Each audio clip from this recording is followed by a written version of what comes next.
Alright, so my name's Courtney. I'm Sabrina. And this is a song we wrote for our math POL, and it's about the cosine law. A 1, 2, 3. So now we're left with three sides, no angles. Do. How on earth do we find angle A? Students bring ideas from one class to another. In a math class, you might take something from music and bring it in there that will allow you to present your learning in a mode or a way that you're comfortable with. Cosine law. Teaching something helps you to know something. Students are taking ownership of their work and they're playing with stuff, they're playing with ideas. I like it when students are up front teaching and talking and thinking. I think that's a really good experience for students to basically show off what they've learned. It's one thing to learn in the classroom and always take notes, but then it's another thing to actually apply that. And I think as students apply, they learn even more. Life is presentations. How you present yourself means your success in your career, getting jobs, how you interact with people. So it's part of life, and it's a great thing that TD does. They choose to tell us what they've learned. So we get to know what they've learned, not what they haven't learned. In advanced functions, I'm going to be presenting a game for kids in grade 3. We're just going to teach them how to play it and then play it for a couple of minutes. In show period, I'm presenting a slideshow about how I made the poster for the play. At TD, there are a whole bunch of different ways that we do presentations. Some people think a presentation has to be one person in front of a large group.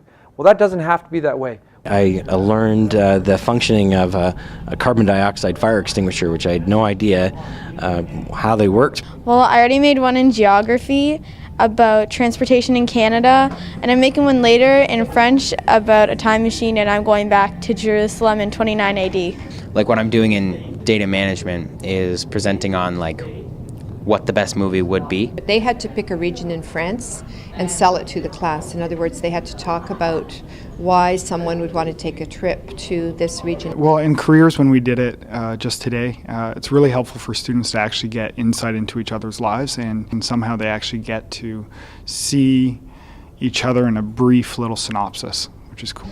I kind of like projects way better than tests. I don't mind standing in front of people and talking, I guess, so they're just chill.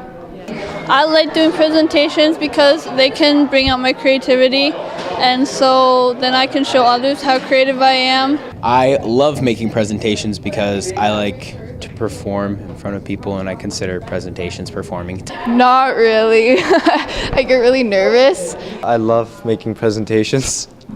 I could show people what I've learned and how great it is to learn. Another reason that we use presentations is because they're public. There's this urgency that you don't have on a test because only the teacher is going to see what's on the test, but when you're doing a presentation, everybody sees what you're doing. A good presentation would have very good ideas and information. They're just confident, they know what they're saying, they know what they're doing, they know a lot about whatever they're talking about. To make a good presentation, you need eye contact and confidence. If you have a visual, make sure that it's neat. I find that the overall outward appearance, it helps. If you have a pretty display, that keeps me intrigued. A good visual presentation as well, and it doesn't have to be a slideshow. It can be an object, pictures that you've drawn yourself, whatever. Lots and lots of food. If there's food, I'll come. A good presentation would be one that the presenter actually takes the material and talks about how that applies to their life and to their experience. Students in our grade 9 class can see what our grade 12s are doing. Students in grade 12 can comment on what kids in grade 10 are doing. And students can look forward to what they're going to do in the future in presentations, or they might give advice to people who have gone through the things they've gone before. So there's this really neat dynamic that also comes out of that, that's cross-grade and cross-curricular. I'm seeing students improve on their presentation skills, and I think I was terrible at them. I wish that I had reviewed and learned and practiced more, and I think this is giving opportunity for it.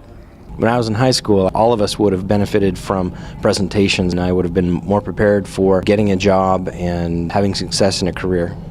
It helps you build your skills for presenting, talking to people, being in front of an audience. I think that's really important. The ability to be able to sell a product or a place, to be able to express themselves fluently in French, the ability to make connections with your audience, draw them into your presentations. In real life, outside of school, you might have to. It's important to know how and to get good at it.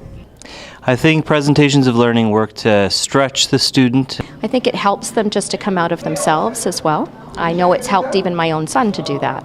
I've seen that. Longer term confidence, the ability to realize that you can learn things and teach them, and that people around you can and will listen. I got to pick my own subjects, and then you get to research it and learn about something you're more interested in, where tests that you have to know what they give you. You get to choose what you get to talk about, and it's less stressful because you get to prepare at home.